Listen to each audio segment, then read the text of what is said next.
샬롬. 오늘 8월 마지막 주일입니다. 이제 제법 아침 저녁으로 우리 선선한 바람이 불어오는 것을 우리 많이 느낍니다. 계절은 정말 변함없이 이렇게 여름이 오면은 가을이 오고, 가을이 오면 그리고 겨울이 오고, 그리고 봄이 오고, 이렇게 우리 계절은 정확하게 우리 자기 계절을 갖다가 확실하게 나타내주고, 그리고 나서 사라지는 것 같습니다. 하나님께서 이렇게 변함없이 우리에게 우리 사계절을 보여주시는 것 같습니다. 그런 변함없는 하나님의 사랑이 또 우리 곁에 머물고 있음을 우리가 매일매일 확인해 봤으면 좋겠습니다. 계속해서 우리 지난 시간에 이어서요, 우리 창세기 말씀 오늘도 살펴볼 텐데, 우리 지난 시간에 우리 살펴봤던 우리 창세기 말씀을 우리 잠깐 언급하고, 그리고 나서 오늘 본문으로 들어가 보도록 하겠습니다. 하나님께서 아브라함과 언약을 맺으셨습니다. 하나님께서 아브라함과 언약을 맺으셨는데요. 제일 먼저는 하나님께서 아브라함에게 가나안 땅 주시겠다고 약속을 하셨고, 하늘의 별처럼, 그리고 바닷가의 모래알처럼 우리 자손을 번성케 해주시겠다라고 또 약속해 주셨고, 우리 마지막으로는 아브라함에게서 누가 나온다고요? 왕이 나올 것을 약속을 하셨습니다. 그러면 이것은 우리가 창세기 1장 28절에서 하나님께서 아담과 하신 언약을 그대로 계승시켜 주시는 거죠. 아담과 한 언약을 그 다음에 이제 노아에게 하신 언약을 이제 아브라함에게로. 그래서 결국은 무엇입니까? 하나님 나라를 하나님께서 아브라함을 통하여서 이루어 주시겠다라는 그런 언약입니다. 그렇죠? 이 언약의 징표로서 할례를 하나님께서 아브라함과 그 모든 아브라함의 가족에게 딸려 있는 우리 남자들에게 할례를 갖다가 시킵니다. 그래서 그 할례가 언약의 징표가 되고, 언약의 징표라는 것은 언약의 흔적이죠. 그래서 우리 이 할례를 받은 이 남성들이 어린 시절에 이 자신의 몸이가 이렇게 화장실 갔을 때마다 이렇게 상처난 것을 보고, 흉터를 보고, 뭐 부모님께 물어보지 않겠습니까? 이게 무슨 흉터입니까? 그러면은 부모님이 설명을 해주는 거죠. 하나님께서 우리의 선대 조상 아브라함 할아버지 때부터 아브라함 할아버지께 이런 약속을 하셨는데, 그 약속을 하나님께서 반드시 이루어 주시겠다라는 흔적이야, 징표야. 그렇게 이야기해 주겠죠. 여러분, 신약시대 때는 우리가 몸의 할례를 받지 않는다고 했습니다. 그러면 어디 할례를 받습니까? 우리의 마음의 할례를 받는다고 했습니다. 그것을 그리스도의 할례라고 합니다. 그리스도의 할례. 그리스도의 할례라는 것은 다른 것이 아니라 우리 마음 가운데 무엇이 있습니까? 여러분, 우리 마음을 갖다가 딱 보면은, 우리의 마음이 있으면은 무엇이 있죠? 옛사람이 있고, 그리고 새사람이 있습니다. 우리의 마음은. 이 두 사람이 우리 마음 가운데 있습니다. 우리 마음을 보면서 무엇을 기억하면 됩니까? 우리는 옛사람을 죽이기 위해서 예수 그리스도께서 십자가에 달려 죽으셨다라는 것. 그리고 우리의 새 사람을 살리시기 위해서 예수 그리스도께서 사흘 만에 부활해 주셔서 우리의 새 사람을 살리게 해주셨다라는 것. 그래서 우리는 옛사람과 우리의 마음 가운데 있는 새 사람을 보면서 누구를 기억합니까? 예수 그리스도를 우리는 기억하며 살면 됩니다. 그렇죠? 구약의 백성들은 육체의 할례를 통하여서 누구를 기억합니까? 하나님을 기억하며 살았듯이 우리는 예수 그리스도를, 그리고 예수 그리스도를 보내주신 우리도 하나님을 기억하면서 살아가는 겁니다. 우리 마음을 갖다가 보면서 우리 마음의 할례를 받지 않았습니까? 우리 마음의 옛사람과 새사람, 이 두 사람을 보면서 나를 위해 돌아가신 예수 그리스도, 그리고 나를 위해 다시 사신 예수 그리스도, 이걸 갖다가 우리가 매일매일 기억하며 그 은혜에 감사하고, 그리고 그 사랑에 감격하며 살아가는 것입니다. 그래서 죽어도 주를 위해 죽고 살아도 주를 위해 죽겠나이다라는 그런 고백을 하며 살아가는 것이 마음의 할례를 받은 사람이 살아가는 삶의 자세라는 것입니다. 자, 그리고 나서요, 하나님께서 다시 아브라함에게 약속을 하십니다. 자녀를 주겠다는 약속. 여러분, 벌써 4번째나 반복해서 하나님께서 아브라함에게 자녀를 주시겠다라고 계속 창세기 12장부터 15장 그리고 17장 계속 하나님께서 아브라함에게 그렇게 약속을 해주시는데, 아브라함은 어때요? 그럼에도 불구하고 자꾸 의심합니다. 의심하는 가장 큰 이유가 뭡니까? 의심하는 가장 큰 이유가 시간이 흘러가요. 그래서 아브라함이 이제 100세에 가까워지고, 그리고 자신의 아내 사라가 90에 가까워지기 때문에 이거는 과연 이게 가능할까? 그래서 하나님께서는 약속하실 때마다 아브라함 뭐예요? 나의 상속자는 다메섹 사람 엘리에셀입니다. 그리고 또 뭐라고 합니까? 하나님 앞에서 이스마엘이나 잘 살아갈 수 있도록 해주십시오.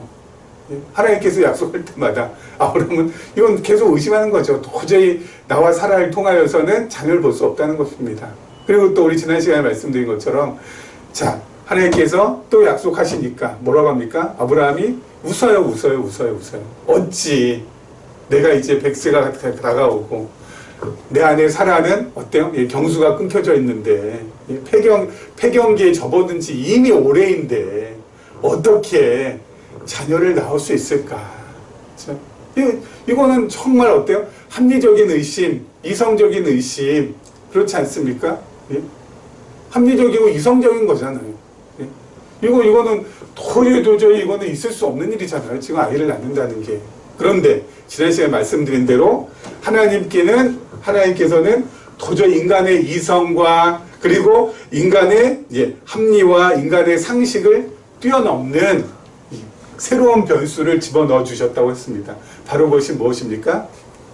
여호와께 능치 못할 일이 있겠느냐. 여호와 하나님은 할 수 없는 일이 없다라는 것입니다. 전능하시다라는 것이죠. 그 변수가 딱 들어가면은 사라가 90이 아니라 900세에도 자녀를 낳을 수가 있게 되는 거죠. 그렇죠? 그 변수가 딱 들어가니까 모든 인간의 이성과 인간의 합리적인 생각과 그리고 인간의 상식을 어때요? 다 뛰어넘어 버려요. 초월해 버려요. 그래서 우리 이제 다음 시간에 살펴보겠지만 결국은 아브라함하고 사라가 이삭을 사라가 90세에 아브라함이 100세가 되었을 때 낳게 된다는 것입니다. 하나님께서요 이렇게 이성을 뛰어넘고 우리 합리적인 생각을 뛰어넘고 우리의 상식을 뛰어넘는 일을 또 하나 행하셨습니다. 무엇이냐고요? 바로 오늘 우리 교회가 500번째 예배를 지금 진행을 하고 있습니다. 여러분, 이게 어떻게 하나님께서 우리 교회가 500번째 예배를 지금 드리는 것과 하나님께서 우리의 이성적인 생각, 합리적인 생각, 상식적인 생각을 뛰어넘는 거 이게 무슨 관계가 있냐고요? 관계가 너무 밀접하게 있습니다. 왜냐고요? 여러분, 우리 교회는 정말 문을 닫아도 수십 번을 더 닫을 수밖에 없는 교회입니다. 왜냐고요? 지금까지 이 땅에서 교회를 진행해왔던 방식하고는 완전히 거꾸로 가고 있거든요. 완전히 거꾸로 가고 있거든요. 그렇기 때문에 우리는 어때요? 문 닫았어도 벌써 문 닫았어야 돼요. 여러분, 예배를 500번이나 지금 예배를 진행하고 있다는 거, 여러분, 이거는 100번 조금 넘어서 문을 닫아도, 저는 감사. 200번 지나서, 감사. 500번 지나서 문 닫는다, 감사. 왜요? 이거는 정말 문 닫을 수밖에 없는 거거든요. 이유는 간단합니다. 여러분, 지금까지의 교회는 이것 꼭 하셔야 됩니다. 해야 됩니다. 이것을 갖다가 안 하면 안 됩니다라는 규범으로 교회 나오신 분들을 이렇게 어때요? 얽어매거나 또는 이렇게 하면은 반드시 복을 받습니다. 이렇게 하면 절대 복 받지 못합니다. 그래서 여러분 이렇게 복 받기 위해서는 이렇게 여러분의 문제를 해결하기 위해서는 이렇게 하셔야 됩니다. 라는 기복적인, 이 기복적인 방법을 통하여서 성도들 어때요? 또 이렇게 또 올가매잖아요. 그렇죠? 근데 우리 교회는 그런 게 없거든요. 규범으로 여러분 이렇게 해야 됩니다. 저렇게 해야 됩니다. 여러분 교회에서 그렇게 가르친 적도 없고요. 여러분 이렇게 해야지 복 받고, 이렇게 해야지 성공하고, 이렇게 해야지 문제 해결 받고, 이렇게 해야지 병 고침 받습니다. 라고 제가 성경을 통해서 그렇게 강론한 적도 단 한 번도 없습니다. 그렇죠? 오히려 어때요? 여러분의 마음이 여러분의 마음이 정말 자유함 가운데서 자원하는 것으로 그렇게 하셔야 됩니다라는 것은 제가 누차 강조했지만은 이렇게 해야 됩니다. 저렇게 해야 됩니다. 저희 뭐 주일날 교회 꼭 와야 됩니다. 저는 그렇게 강조도 한 적도 없고요. 여러분 교회 오면 반드시 헌금 드려야 됩니다. 11조 반드시 그런 거 여러분 일도 없습니다. 그리고 11조에 대해서는 지금 어때요? 기존의 생각과 상식을 뒤엎는 쪽으로 좀 가지 않았습니까? 그렇기 때문에 여러분 없어요. 우리는 뭐 그렇다 해서 뭐 화물경에 뭐 빠지게 해서 막 그냥 찬양을 통하여서 막 감성을 갖다가 막 그냥 돋아가지고 어때요? 그냥 자기 감정에 취할 수 있도록 그렇게 만들지도 않잖아요. 예? 그런 것이 없어요. 여러분 그런 것 없이 교회를 갖다가 운영한다는 거 여러분 있을 수 없는 거잖아요. 솔직히 예? 규범으로 묶든지 아니면 기복으로 묶든지 아니면 신비로 묶든지 여러분 세상에 있는 모든 교회가 이 세 가지를 병행하면서 하잖아요. 솔직히. 근데 우리는 어때요? 이 세 가지에서 벗어나기 위해서 지금 하고 있다니까요. 그렇기 때문에 여러분 이렇게 하면은 복 받습니다. 저렇게 하면 복 받습니다. 여러분 그런 것도 없고 예? 이렇게 해야 됩니다. 저렇게 해야 됩니다. 이런 것도 없고 예? 막 감정을 갖다가 막 움직여서 막 이렇게 막 그냥 여러분 막 그냥 감정을 움직여서 그냥 뭐 복받치게 해가지고 그냥 카타르시스를 갖다가 이끌어내 이런 것도 없잖아요. 그런 거 전혀 없는 그런 교회가 어떻게 500번째 예배를 드릴 수가 있냐고. 이거야말로 하나님께서 우리의 이성을 뛰어넘고 우리의 상식을 뛰어넘고 그리고 우리의 합리적인 생각을 뛰어넘으시는 그 놀라운 일을 우리 교회에 행하셨다라는 반증이 아니고서야 무엇이겠습니까? 그리고 하나님이 정말 살아계시다라는 것을 저는 우리 교회가 아직까지 이렇게 버텨나가고 있다라는 것에서 확실하게 다시 한번 확인하고 있습니다. 하나님 살아계시지 않는다면 하나님의 뜻이 우리 안에 이렇게 펼쳐지지 않는다면 여러분 애저녁에 벌써 문 닫고 우리 전부 다 어때요? 온 사방으로 뿔뿔이 흩어질 수밖에 없었겠죠. 그런데 하나님께서 꺼져가는 등불 꺼뜨리시지 아니하시고 상한 갈 때 꺾지 아니하듯이 어떻게 해서든지 유지시켜 주시고 진행해 나갈 수 있도록 해주셨다라는 거 이거 정말 감사하지 않을 수 없고 하나님께 찬양을 올려드리지 않을 수가 없는 것이지요. 그래서 오늘 정말 감사한 마음을 가지고 이 시간 우리 하나님의 말씀 우리가 좀 살펴봤으면 좋겠습니다. 자, 우리 지난 시간에 이어서요 보도록 하겠습니다. 창세기 18장 16절 말씀입니다. 18장 16절 말씀 보도록 하겠습니다. 16절부터 18절 말씀까지 제가 읽도록 할게요. 그 사람들이 거기서 일어나서 소돔으로 향하고 아브라함은 그들을 전송하러 함께 나가니라. 여호와께서 이르시되 내가 하려는 것을 아브라함에게 숨기겠느냐. 아브라함은 강대한 나라가 되고 천하 만민은 그로 말미암아 복을 받게 될 것이 아니냐. 아멘. 자, 여호와께서 이르시되 내가 하려는 것을 아브라함에게 숨기겠느냐. 와, 여러분 하나님께서 이렇게 아브라함에게 말씀하셨던 건 뭐예요? 내 마음을 너에게 다 털어놓겠다는 겁니다. 내 뜻을 너에게 다 밝히 보여주겠다는 것입니다. 여러분 내 마음 다 흉금을 갖다 다 털어놓고 또 내 뜻을 전부 다 밝히 보여줄 수 있는 존재를 우리는 뭐라고 하는지 아십니까? 야고보서 2장에 보면은요 하나님께서요 뭐라고 하셨냐면은요 아브라함을 하나님의 벗이라 칭하셨다고 했습니다. 하나님의 벗, 뭡니까? 하나님의 친구라고. 내 뜻, 내 마음 다 털어놓을 수 있는 친구라고. 벗이라고. 참, 이거 너무너무 대단한 사건 아닙니까? 참, 하나님께서 아브라함을 친구 삼으셨어요. 참, 자신의 모든 것 좀 더 밝혀주셨으니까. 여러분, 우리도 그렇습니다. 우리도 계시적인 관점에서 하나님의 말씀을 지금 어때요? 해석하고 그리고 삶 속에서 좀 적용하고 있지 않습니까?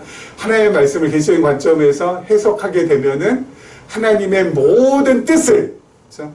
하나님의 속마음을 우리가 밝히 알 수가 있게 됩니다. 그렇죠? 그렇지 않습니까? 성경 창세기부터 계시록까지 성경 전체의 논리적인 일관성을 통하여서 하나님의 살아계심, 하나님의 성품, 그리고 하나님께서 어떤 일 하시는지 그 모든 것들을 우리가 확인받을 수 있고, 하나님께서 보내주신 예수 그리스도가 어떤 분이라는 거, 그리고 예수 그리스도께서 보내주신 성령께서 또 어떤 분이라는 거. 그래서 우리는 성경 전체를 통하여서 삼위일체 하나님을 속속들이 알 수가 있죠. 속속들이 알 수 있다는 건 뭡니까? 자기 마음을, 하나님께서 하나님의 마음을 우리에게 털어놓으셨다는 거잖아요. 그러므로 우리도 아브라함처럼 하나님의 벗, 하나님의 친구라는 것입니다. 그렇죠? 여러분, 자녀가 태어나서 점점 크지 않습니까? 우리 집 이제 큰 아이도 내일 모레면은 만 나이가 돼서 1년씩 이제 줄었는데 내년이 되면 만으로 30이 됩니다.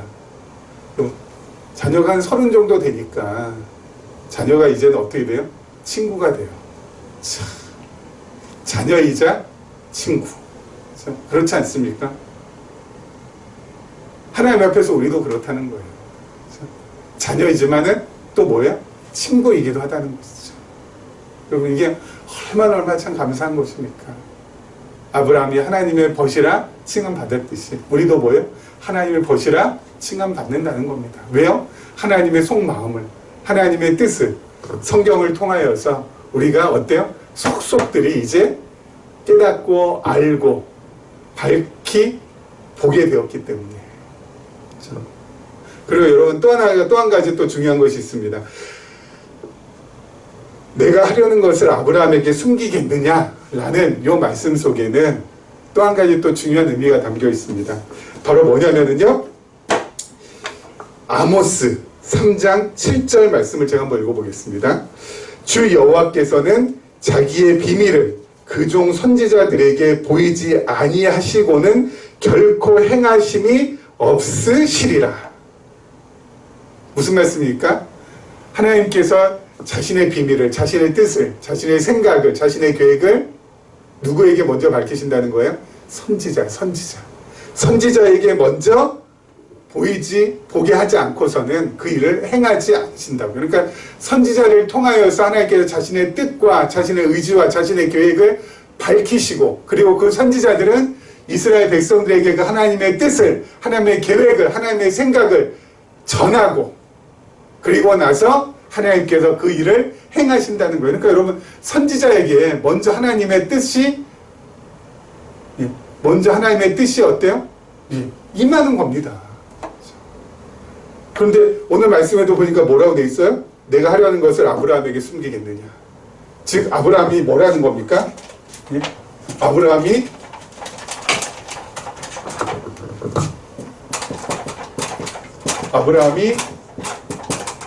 선지자적 존재라는 거죠. 그렇죠?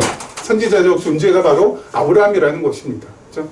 하나님께서 먼저 선지자들에게 밝히 보여주시고 그리고 행하시는 것처럼 아브라함에게 하나님께서 자신의 뜻을, 자신의 계획을 숨기지 아니하신다고 먼저 보여주신다는 것이죠.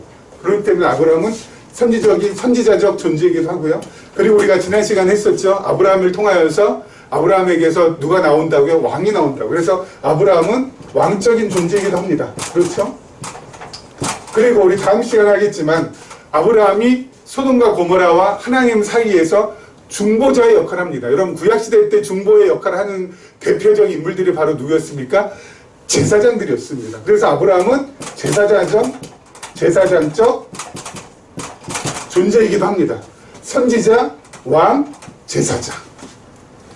그리고 아브라함은 누구를 지금 예표하고 있는 겁니까? 예수 그리스도를 예표하고 있는 겁니다. 그렇죠? 예수 그리스도의 이걸 갖다 뭐라고 삼중직이라고 하거든요. 세 가지의 직분.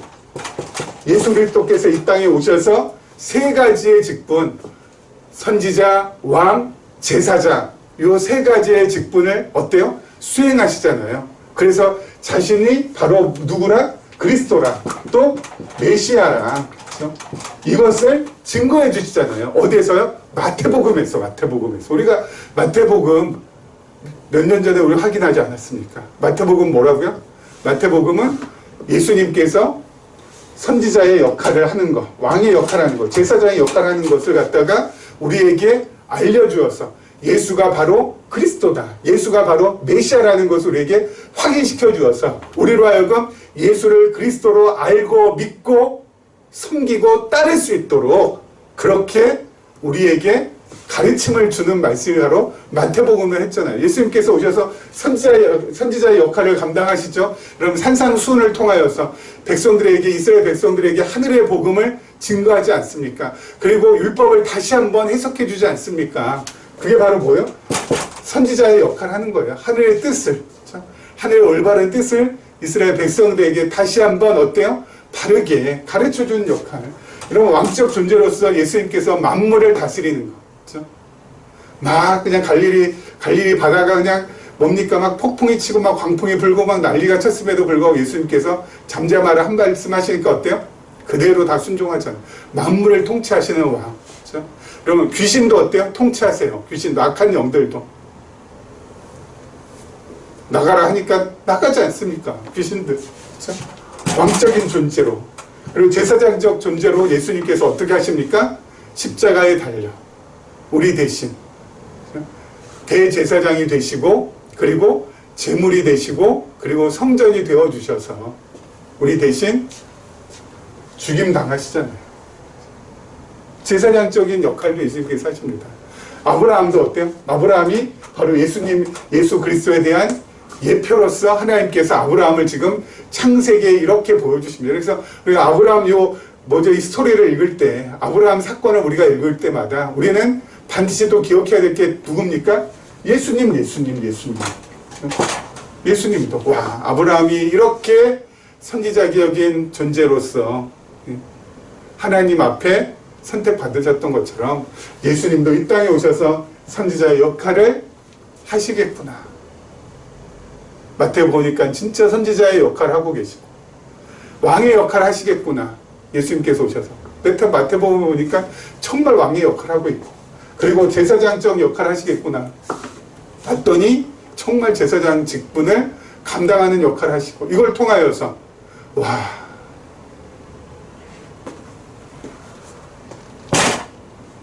성경은 정말 대단한 말씀이구나.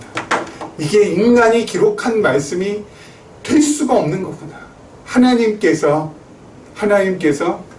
친히 기록하도록 인간을 도구로 사용하신 것이지 인간의 창작물일 수가 없구나 라는 것이 어때요? 깨달아지는 거죠. 그러면서 와, 성경이 이렇게 진리구나.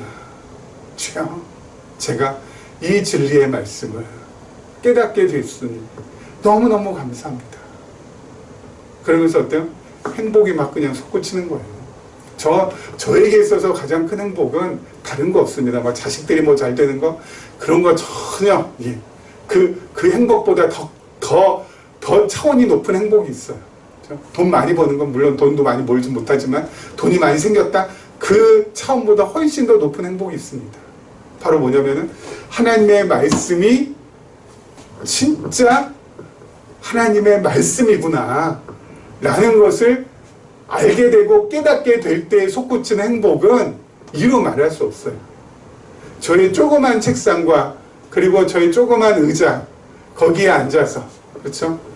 거기에 앉아서 하나님의 말씀을 갖다가 골똘히 묵상하고 연구하고 그리고 나서 와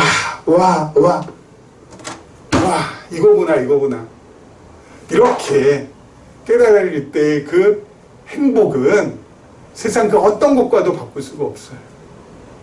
어쩜 이렇게 이어질 수가 있을까요? 예? 아브라함이 어떻게 예수님하고 이렇게 이어질 수가 있냐고요. 예? 그냥 아브라함 그러면 그냥 예수님의 그냥 뭐 예수님 족보에 나오는 어때요? 예수님의 조상 정도로 우리가 알고 있지만은 그게 아니라 아브라함이 바로 누구라고요? 예수 그리스도를 예표한다고요. 그렇죠? 미리 표로서 어때요? 예, 보여준다고요. 어떻게요? 이렇게. 놀랍지 않습니까? 저는 막 그냥 감탄이 예? 엄청 나오던데. 그래서 막 그냥 행복이 예?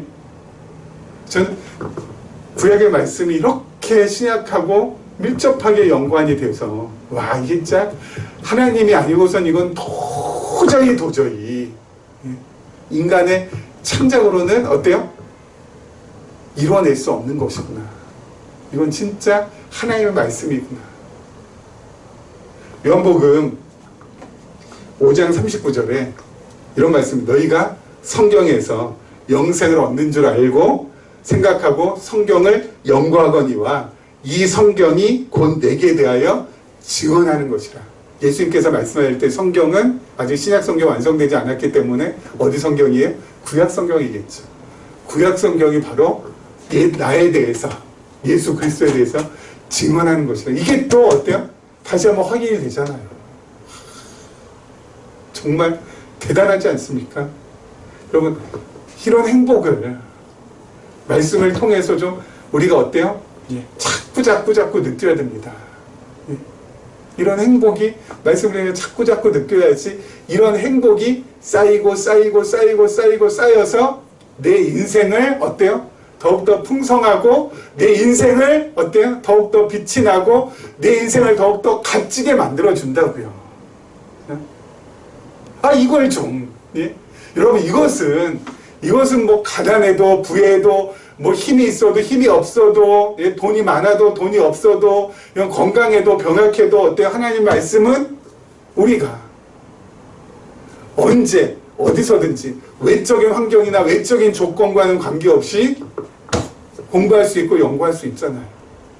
여기에서 행복을 좀 이렇게 차곡차곡 쌓아 나갔으면 좋겠어요. 그 행복이 주는 힘이라는 것은 여러분 이루 말할 수가 없는 것입니다. 자, 우리 그 다음 절 우리 한 절만 좀 더 보고 말씀을 마무리하도록 할게요. 19절 말씀입니다. 19절 내가 그로 그 자식과 권속에게 명하여 여호와의 도를 지켜 의와 공도를 행하게 하려고 그를 택하였나니 이는 나 여호와가 아브라함에게 대하여 말한 일을 이루려 함이니라. 자, 하나님께서 아브라함의 자손을 통하여서 어때요? 강대한 나라, 그렇죠? 강대한 나라, 하나님의 나라를 이루어 주시겠다라고 지금 말씀하셨습니다. 그러면은 그 나라가 어떤 나라냐? 예? 하나님께서 아브라함의 자손들을 통하여서 이루어 주실 그 강하고 강대한 그 나라는 어떤 나라냐? 첫 번째 뭐예요? 그 하나님의 나라는 첫 번째가 뭐라고 되어 있습니까? 여호와의 도를 지키는 나라. 여호와의 도를 지키는 나라라는 거죠. 자, 그럼 여호와의 도는 그러면 일단 무엇입니까? 우리 하나하나씩 한번 분석해서 들어가 볼게요. 여호와의 도라는 것은 다른 거 아닙니다. 예? 하나님의 언약이 바로 여호와의 도가 되겠죠. 그렇죠. 하나님의 언약이 여호와의 도죠.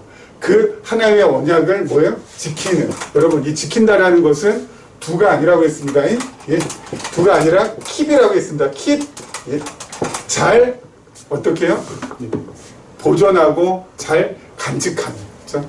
하나님의 언약을 잘 잘 보존하고 잘 간직하는 그런 나라라는 겁니다. 여러분, 그럼 하나님의 언약은 그럼 뭘까요? 하나님의 언약은 우리 지난 시간에 얘기했었죠. 두 가지죠. 첫째가 행위 언약이 있고, 그리고 두 번째가 은혜 언약이 있습니다. 행위 언약은 바로 은혜 언약이 더욱더 어때요? 하나님의 은혜를 깨닫게 할 수 있도록, 그렇죠? 은혜 언약이 은혜 언약 되도록 하기 위하여서 존재하는 것이 바로 행위 언약이라고 했습니다. 예를 들어서 여러분, 다윗 왕조가 있지 않습니까? 여러분, 하나님께서 다윗 왕조를 갖다가 계속 어때요? 다윗, 그 다음에 솔로몬, 그 다음에 르호보암, 그 다음에 쭉쭉쭉쭉쭉쭉쭉 그 남쪽 유다가 바로 다윗 왕조잖아요. 그 남유다가 하나님 잘 섬기고, 그렇죠? 행위 언약대로, 행위 언약대로, 행위 언약은 다르게 얘기하면 모세 언약이라고도 하고 율법이라고도 하죠. 행위 언약을 그들이 잘 지켜서 하나님 정말 마음 다하고 뜻을 다하고 성품을 다해서 사랑하고 막 그랬기 때문에 그게 남쪽 유다가 이렇게 어때요? 망하지 않고 잘 유지되고 보존된 건가요? 천만의 말씀. 그렇죠? 우상 숭배하고, 그렇죠? 그리고 이방신 섬기고 남 등쳐먹고 사기치고 완전히 하나님의 이 행위 언약과는 정반대로 나갔잖아요. 그럼에도 불구하고 하나님께서 은혜 언약을 누구와 맺으셨어요? 다윗과. 그렇죠? 다윗을 존귀케 해주시고 다윗의 나라를 평안케 해주시고 다윗의 왕조를 어때요? 다윗의 왕가를 경고케 해주신다는 그 약속, 그 약속으로 인하여서 이스라엘 그 남쪽 유다가 어때요? 계속 대가 끊기지 않고 다윗의 후손들이 왕위에 올라가잖아요. 그렇죠? 다른 게 아니라 그것은 행위 언약으로 인하면은 얘네들은 어때요? 우리는 아니오시다. 우리는 진작 망했어야 됩니다. 우리는 진작 다 진멸 받았어야 됩니다. 라지만은 하나님께서 다윗에게 하신 이 은혜 언약 때문에 우리가 여기까지 왔습니다. 그것을 깨닫고 기억하게 하시래요. 그래서 어때요? 하나님의 나라에서는 여호와의 도인 하나님의 언약을 잘 키핑해야 되는 거예요. 그렇죠? 은혜 언약과 그리고 행위 언약을 잘 간직하는 거. 그래서 그거를 통하여서 자꾸 어때요? 하나님의 은혜를 깊이 있게 깨닫고 정말 그 은혜 안으로 들어가는 거. 이게 중요한 것이죠. 그리고 또 한 가지 있죠. 또 하나. 첫 번째가 여호와의 도를 지키는 것이고, 그리고 또 두 번째 한번 보겠습니다. 두 번째는 거기 뭐라고 되어 있습니까? 자, 두 번째는 의와 공도를 행하게 하려고. 그렇죠? 의와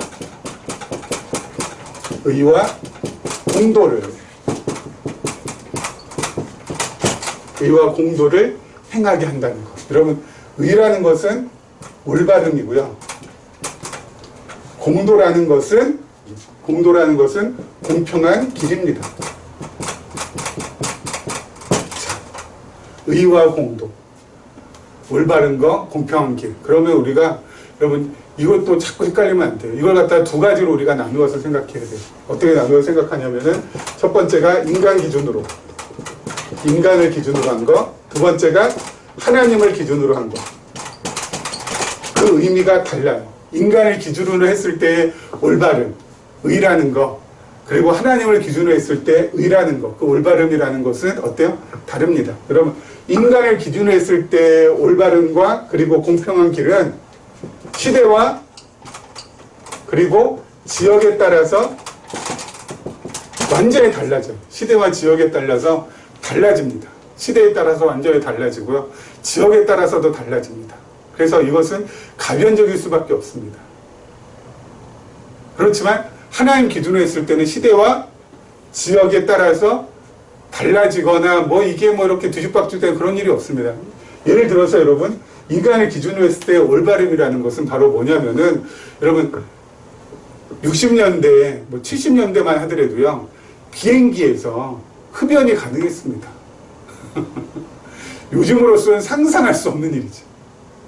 근데 여러분, 60년대, 70년대 영화 보면은 비행기에서 여러분 이렇게 흡연하는 장면들이 나옵니다. 스튜어디스가 제토리 갖다 주고. 와, 과거에는 그랬어요. 왜요? 그게 올바른 서비스였어요. 예? 비행기에서 흡연하도록 해주는 게 바로 뭐예요? 올바른 서비스니까. 하지만 지금은 뭐죠? 흡연했다가는, 예, 당장, 어때요? 예, 비행기 내리면은 경찰서로 끌려 들어가야 됩니다. 그렇죠? 말도 안 되는 거죠. 어떻게 비행기 안에서, 기내에서 흡연? 말도 안 되는 거죠, 지금은. 근데 과거에 그게 가능했어요. 그게 올바른 거였어요. 그래서 여러분, 일가를 기준으로 했을 때 올바름이라는 것은 시대에 따라서 어때요? 그 기준이 달라지기 때문에 가변적이라는 겁니다. 지역에 따라서도 다릅니다. 지역에 따라서도. 지금도 여러분 중동 지역 아랍 국가들은 어때요? 일부 다처제입니다. 일부 다처제. 4명까지 아내를 둘 수 있습니다. 그러면서 여러분 그건 당연하게 여깁니다. 왜냐면은 여인들은 어때요? 경제력이 없기 때문에 경제력을 가지고 있는 남자가 경제력이 없는 여인들은 어때요? 데리고 살아가서 그들을 먹여 살린다라는 의미가 있거든요. 근데 한 여인이 아니라 4명의 여인까지는 가능하다. 그렇죠? 그래서 남자 입장에서 보면 뭐예요? 구제의 의미죠, 결혼이. 예, 좀 이상하지만은 사랑보다도 구제의 의미가 더 강해요. 예, 한 여인을 내가 살려준다. 4명까지는 내가 살려준다. 그렇죠? 그래서 어때요? 경제력이 없는 여인이 홀로 힘들거나 어려운 처지에 놓이지 않도록 만들어준다. 일부 그래서 다처제. 여러분, 이것을 우리나라에 적용한다고요? 이거는 뭐 난리죠. 난리죠. 예? 난리죠. 말도 안 되는 거죠. 지역에 따라서 어때요? 기준이 달라요. 그렇죠? 의에 대한 기준이 달라요. 올바름에 따른 기준, 공평함에 대한 기준이 달라요. 그렇죠? 하지만 하나님 기준으로 했을 때의 의라는 것은 무엇입니까? 믿음으로 의롭게 된 사람들이 행하는 믿음의 행위가 바로 의입니다. 의. 그렇죠? 믿음의 행위. 그게 바로 올바른 거예요. 믿음을 하나님께서 의롭게 한, 그렇죠? 그래서 믿음을 선물로 받은 그 사람들이 그 선물로 받은 믿음으로 행하는 것, 그것이 바로 의라는 것이죠. 그렇죠? 그리고 공도라는 것, 공평한 길이라는 건 무엇입니까? 공평한 길이라는 거 하나님 기준으로 했을 때 하나님의 뜻이 이루어지는 것이 가장 공평한 길입니다. 공도예요, 그게 공도. 그렇죠? 하나님 기준하고 인간 기준하고는 완전히 다르죠. 근데 지금 성경에서 말하는 거 하나님 기준으로 말하는 거죠. 의라는 것은 믿음의 행위, 공도라는 것은 하나님의 뜻이 이루어지는 것. 여러분, 그러면 처음부터 한번 이렇게 쭉 정리를 해보죠. 하나님께서 이루어 주실, 아브라함의 후손들을 통하여서 이루어질 하나님의 나라는 여호와의 도, 하나님의 언약을 잘 간직하고 잘 보관하는 그러한 나라이고, 또 하나는 뭐예요? 하나님의 백성들이 믿음으로 행하고, 그리고 뭐예요? 하나님의 뜻이 이루어지기를 바라는 마음으로 살아가는 나라가 바로 하나님 나라라는 거예요. 정리가 됐죠, 간단하게. 우리도 마찬가지죠. 우리도 여호와의 도를 지켜야 됩니다. 하나님의 언약을 잘 지켜요. 우리 안에도 뭐가 있습니까? 우리도 뭐가 있어요? 새 언약도 있지만은 또 무엇도 있어요? 새 언약도 있지만 또 무엇도 있어요? 새 언약과 더불어서 우리에게도 모세 언약이 있어요. 율법이 우리에게 있어요. 그 두 가지가 우리한테 있기 때문에 우리도 어때요? 새 언약, 이 은혜 언약 되기 위하여서 무엇이 필요한 거예요? 행위 언약이 또 필요해요. 그래서 우리 안에 행위 언약으로 나는 도저히 언약을 지킬 수 없습니다. 모세의 법을 나는 지킬 수 없습니다. 이것이 늘 고백되어져 나와야 되죠. 그러면서 어때요? 하나님께 나에게 은혜로 주신 새 언약이, 내가 모세 언약을 지키지 못함에도 불구하고 하나님께서는 새 언약을 이루어 주시는군요. 하나님 정말 감사합니다. 이게 나오는 거죠. 그리고 삶 속에서도 믿음의 행위로, 그렇죠? 믿음의 행위로 나아가는 겁니다. 믿음으로 나아가는 거예요. 믿음으로 나간다는 건 다른 거 아니죠. 여러분, 하나님의 언약이 이루어질 것을 바라고, 그 언약이 완전히 아직 이루어지지 않았지만, 눈에 보이진 않지만 어때요? 그 언약이 성취될 것을 소망하면서 살아가는 것. 그게 바로 믿음의 행위예요. 하나님의 뜻이 이루어지기, 이건 우리의 삶에서의 가장 기본적이고 그리고 변함없는 기도죠. 하나님의 뜻이 이 땅에서 이루어지기를. 그러면서 우리도 하나님 나라에서 지금 그렇게 살아가고 있는 거예요. 그렇죠? 그 하나님 나라에서의 그 삶이라는 것은 세상 나라에서의 삶과는 완전히 차원이 다른 삶이잖아요. 세상 나라에서의 삶은 돈의 허덕이든지 권력의 허덕이든지 건강의 허덕이든지 늘 허덕 하지만 하나님 나라에서의 삶은 어때요? 여유, 그리고 여유롭고, 그리고 너그럽고, 그리고 부족함 없고, 그렇죠? 그리고 진짜 행복하고, 그런 삶 우리가 이 나라에서 지금 누리고 있는 것이죠. 그리고 앞으로 장차 어때요?